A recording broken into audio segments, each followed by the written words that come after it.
Before they had millions and millions of dollars, they were exploited. Dang, I wish I did know about those Disney shows, actually. I got you. It's Throwback.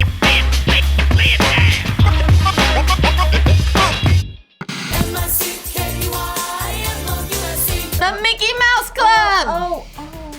Stop it, you would. This was not planned. Mickey Mouse Club was the starting grounds for all of the hot celebrities. Yeah, this was like the launching pad for a lot of people that you didn't know were gonna be huge. Justin Timberlake, Christina Aguilera, Britney Spears, Ryan Gosling. Ryan Gosling? Ryan Gosling! Oh my god. Yeah. Oh my god. Oh, your god is right. The one in the middle is Nikki DeLoach from Awkward. Yeah. I interviewed her for Awkward and I geeked out. I was like, I loved you on the Mickey Mouse Club! And she was so excited. Ryan Gosling, I feel like he's now an actor, so like he's in a different category. But the fact that Britney Spears, Christina Aguilera, and Justin Timberlake were all in the same show as like 8-year-olds is mind-blowing. I really love the intros for it. It'd be like, Britney!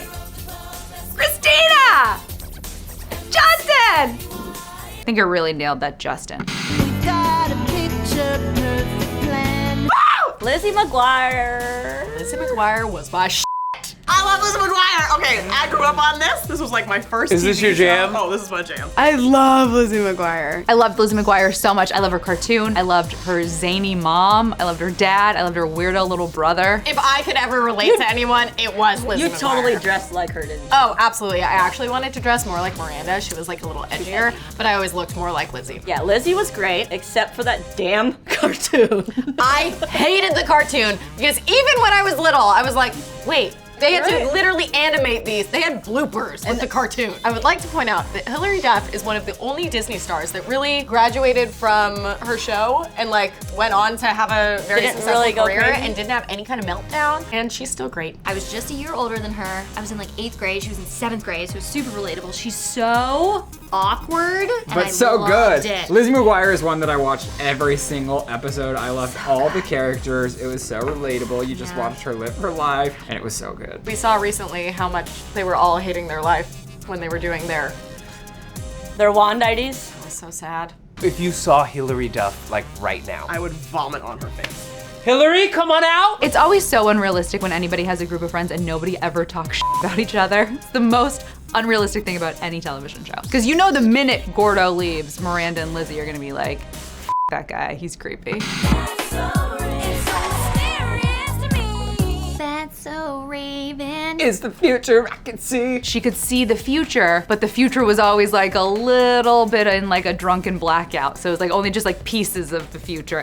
Sorry, sometimes I get psychic visions, and I just had one of me talking about it in Throwback, and it killed. I almost, when you said the name, I almost like stopped my heart. Were you a big Raven fan? Oh, I get all the visions. I was such a big That's So Raven fan. Like, you don't understand. This was such a popular show, and looking back, I didn't think it was that great when I was watching it, but I definitely watched it all. Right. I feel like everyone watched anything that was on the Disney Channel though, and it was cool that she could see the future. I don't think I had really ever seen anything like that. She's coming back? I know she's Are you coming back. dying? I am dying, and Chelsea's coming back too, but they replaced Orlando Brown. Oh, they with did? someone else. Oh God. What did you love about Raven? She was a psychic, and she got into a lot of different antics, and she was always messing things up because she saw the future. She tried to fix it before it happened, and it never worked out. Even Stevens! Oh yeah. Yes, even Stevens was with Shia LaBeouf. Shia LaBeouf. Wait, really? Yeah. Where? This is like how he started. Which one? Smack dab in the middle with the yellow shirt on. Whoa, no wonder. Yeah, that's how he started. Oh, no wonder. I loved this show so f***ing much. I loved Even Stevens. As a young boy, I always wanted to get into the trouble that Shia LaBeouf got into. And he's got that annoying older sister, but she was actually really hot. You know how it is, having a hot sister. What was her name? Ren. Ren! My name was Lauren before I changed the spelling. And I was like, ooh, can I go by Ren? Because like, that's the last 3 letters of my name. Didn't stick. She was his very put together big sister, Christy Carlson Romano, who Oh, also played Kim Possible. What Yep. happened to her? I don't know. When I was 16, I came to LA to try to be an actress, and I competed in this thing for agents, and he like introduced our category. Interesting. What I do like about Even Stevens is that it's the only single cam Disney show I can remember. Because everything is a multicam, it's all multicam. And Even Stevens was the only one that had camera following a kid around his life and not just splayed open on a stage. It was a great show. Beans was the little like neighbor. There's a pirate on the ship, and the ship was rocking and a rubbing. We said scram, twerp. I feel like he's a 40-year-old dude in like a 10-year-old's body. Like, has he grown up? Can we do a Where Are They Now? Yeah. Oh my gosh, I had the weirdest crush on Beans. Like, he was so weird that it was like, I just wanted to like eat him up. He's so cute. Call me Big Man if you wanna face me. When you wanna face me, it's okay. Kim Possible. Yeah, I watched way too much of Kim Possible. Call me, beat me If you want to reach me. This was the best thing that happened to Christina Million's career. She's like this secret spy who also has to live a normal high schooler's life. She's got this best friend and his little naked mole rat, and I used to watch so much Kim Possible. All my brothers made fun of me for it. It was supposed to be high tech. She's a spy, and she had like the little friend on like a computer with all these spy gadgets. Wasn't he just like a fat kid that like locked in a room? And I'm here to save the world. I almost did it. Second grade talent show. Really? Yep. Ladies and gentlemen, live from Clevver Studios Talent Show, it's... Here it is. I'm your basic average girl, and I'm here to save the world. You can't stop me, cause I'm Kim Possible. Thanks. Here I am in your life. Here you are in mine. I have to say, I watched almost every episode of Sweet Life. Every kid wanted to live in a hotel. It was so cool, and I just loved them because They they were were in cute. Big Daddy, and then I went to surf camp with them. When she was rich. Okay, yeah. They haven't really acted since, though, have they? No, they went to college to NYU to be normal people. Strange. But they're now getting back into acting. Oh, but then they had a pic leak, didn't they? One of them did. Yeah. They were cute. The mom was fun. They lived in a hotel. That is literally everyone's dream. Who doesn't want to live in a hotel? I lived in a hotel for 2 weeks when I first moved to Los Angeles, and not that glamorous. But the concierge did hit on me. And it had Brenda Chung, is that her Brenda name? Song. Brenda Song. You are racist. This show introduced us to Ashley Tisdale and Brenda Song. Oh, yeah. So this was before High School Musical, and this is basically how she got the role. This was the birth of Ashley Tisdale. Oh, you're right. Another blonde actress that I was jealous of. So Ashley Tisdale worked in the hotel, and she was like at like the candy Maddie. counter. And then Brenda Song was the little rich girl that lived. It was her hotel. Yes. Her dad's hotel. Oh, yes. And then there was Mr. Mosby. This show is one of the few to also have a spin-off That's true. called The Sweet Life on Deck.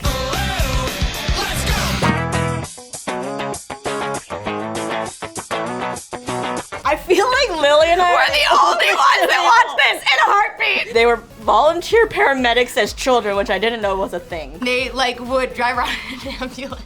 I totally forgot about this cheesy ass show. They would drive around in an ambulance and literally save people's lives, and then there was like drama going on behind the scenes. It was kind of like a Degrassi, but if the Degrassi kids were literally going to people's houses and being paramedics. That's weird. And they were all like really young paramedics. That doesn't make sense. Nope, made no sense, but I was addicted to it. I don't think I realized that they were children. It so was that's a little terrifying. it was like a Canadian export. Sometimes they would air in Canada and Disney Channel at the same time. Okay. This was one of those. Shawn Ashmore. It was Shawn Ashmore, who's beautiful. He went on to be an X-Men and stuff. And then I found out later that he has a twin.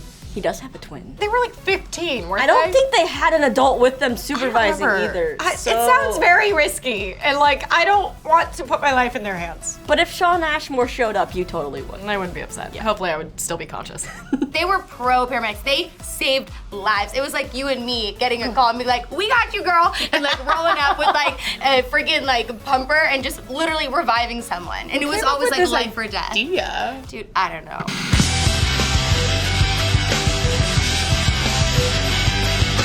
Oh, the jersey? Did you ever watch the jersey? It's No. like this magical jersey. You put it on, and what happened? You went back in time, or you got really good? You got really good at football. I remember it vaguely. It was a special jersey where they put it on and had magical powers and would like help them do stuff. Oh, that's fun. Yeah. Like sports stuff? I'm sure. It's a magical jersey, and it like crawled on the floor and then like put itself on you. It's kind of creepy. Mix it all together and you know that it's the best of both worlds. We got the best of both worlds.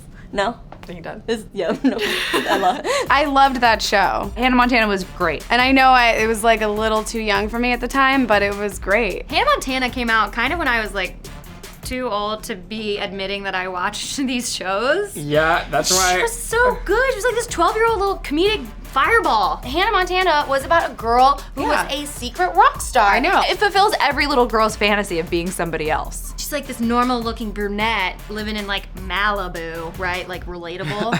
And then like on the side, she puts on a blonde wig and no one knows who she is. She's a star. Literally, why are we acting like a wig? Like hair alone does not change your entire appearance enough that people wouldn't recognize Superman. you. Okay, he just puts glasses on. The thing about this one though is Miley has such a distinctive voice that I don't know how you wouldn't know that that was her with a wig on. Literally, there's an episode where her best friend is with her and does not know who she is until she sees a necklace she's wearing. Wait, that's the pilot episode. But the best part is when her friends start putting on disguises and they look the freaking same too. It had some good songs. And I went and saw the movie. I'm not gonna lie. And it launched Miley Cyrus's career. Now I love Miley, even if she walks around naked.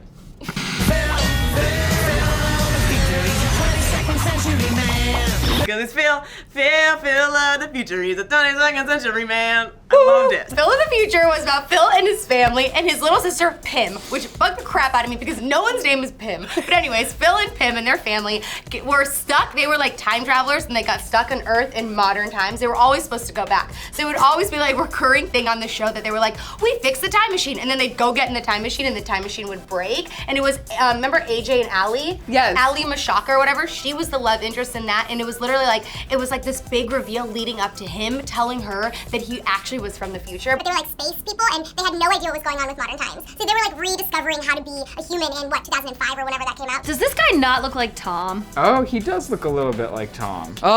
Phil of the Future's the bane of my existence because everyone thinks I'm Phil from Phil of the Future. You have no idea. Every party I go to, it's like, you look like Phil from Phil of the Future. No, my name is Tom and I have a soul. Everything is not what it seems. Wizards of Waverly Place, the launching pad of Selena Gomez. Selena Gomez, that's The all you best. think about when you hear about that. I'm not gonna lie, I watch all these shows when I'm not supposed to. It's called research for my job. I have to say I didn't watch it, but I've seen some clips and I feel like it's one of the best Disney shows I've seen. Like the acting is good. No? Awkward. I was past Disney at this point. Oh, that's so crazy to me. Yeah, I really was. Wizards of Waverly Place was the best. Really? First of all, Selena Gomez is an incredible actress. Yeah. You can say about what you want about everything else she does. She is an amazing actress and her comedic timing on that show was so good. I have to say, I think Selena Gomez was pretty good at acting. Like she had good comedic timing. But basically it was just about, they were a bunch of wizards. Again, leading up to this big reveal, Disney has a theme here. Yes. Leading up to this big reveal, she had to tell her friends and her boyfriend that they were actually wizards. And she always got into trouble because she was like the rebellious one who always would do spells and things would go really crazy wrong. Like she would turn her brother into like a frog. So is it like Harry Potter for Disney? Oh, well, no, let's not put it on the same level as Harry Potter. I feel like Disney saw like the Harry Potter craze going on and they were like, I want to cash in on that. Let's build one or two like cheap sets and just say that's good enough. Yeah, it almost feels like they watched like Blair Witch Project and we're like, ooh, dark magic. We should infiltrate this into our children's brains. You and me will always be tight. Memory every single day and night. Okay. Oh. Yes, I know. The Proud Family, something I have know nothing about. I try not to have like a big reaction because I have the biggest reaction to all the black shows. Oh! Dude, you just watched your Proud Family recently, Yes, right? there was like a Facebook live stream, and I watched 3 hours of the Proud Family. That Sugar was cool. Mama? Yes. Penny Proud? I loved the grandma. I loved this show so much. I really did. I loved the Proud Family. And you know why? Because it was the first time we had a black family on Disney Channel as a cartoon. I'm pretty sure like as a black, just in general. Had a black family on Disney Channel and it made my life. Okay. That was a good show. Didn't her dad like have a business, like a, I guess he had like chips or something? The Proud Snacks? Proud Snacks, that's what he had, dude. Ooh, and Oscar, he had, I want to say they were like the Proud Snacks, whatever. They were really bad, they were really hot, and he kept trying to test out different like flavors and stuff, and everybody hated them. Was there like a dog on that show? Was there a puppy? I don't remember seeing one. Sugar Mama had a puppy. Yeah? I think it was in her hair. Penny Proud and Sugar Mama, and then Puff was the dog, and then Dijonay, which is dessert. I mean, not a dessert, it's a mustard. Yes. Was her best friend, and then La Cienega is another one of her best friends. That's a street. Yeah. Wait, a street and mustard? Yep, it was great. Dijonay. And then Skippy, I think, was Peanut the butter? other friend, right? It was like What's next? Tuna? Okay, so the theme song to the Proud Family, Destiny's Child, so Beyonce and them, and then you had Solange, they sang the theme song. So No you had way! Beyonce and her sisters singing the theme song, and then you had the other two, Kelly and Michelle, like singing back up for Beyonce and Solange. Really? Yep. That's so strange. Pretty cool. That's cool. They called us for the Proud Family theme song, along with Beyonce's sister Solange. Imagine if like a cartoon approached Beyonce today and was like, "Hey, can you write the theme song?" She'd be like, "New phone, who this?" That's my favorite saying.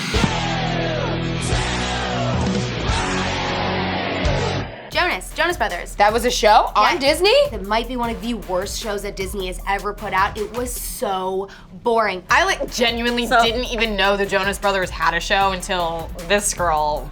I know everything about the Jonas Brothers, unfortunately. She used to design their MySpace. Shut up. banners. Anyways. But they tried to capitalize on the fame of the Jonas Brothers since the Jonas Brothers were so big at that time, and it failed miserably. It was the worst show ever. They had no plot, and it was literally about them being a band. It was like watching paint dry on the wall. The first season was a piece of crap. The music was so cheesy. They had a song about like falling in love with the pizza delivery girl. I mean, Hannah Montana had a song called The Bone Song, so. Okay, that was an educational tool. I knew it. Okay. We're doing the bone dance, you dance and you learn.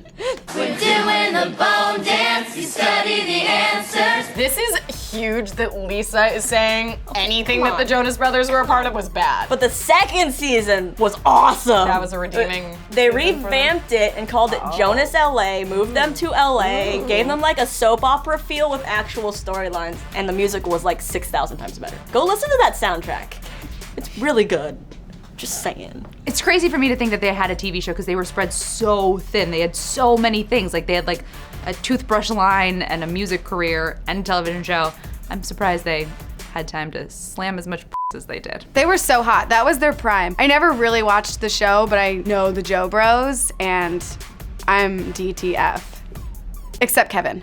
Well, I'm glad I was with you, Sinead, because you know every single detail. But what about you guys? Which one was your favorite? Let us know in the comments below. And be sure to subscribe. But wait, click over to the left to watch our Galaxy Body Paint Challenge on That Got Weird, or click over to the right to watch us try some Brazilian candy on Cheat Day.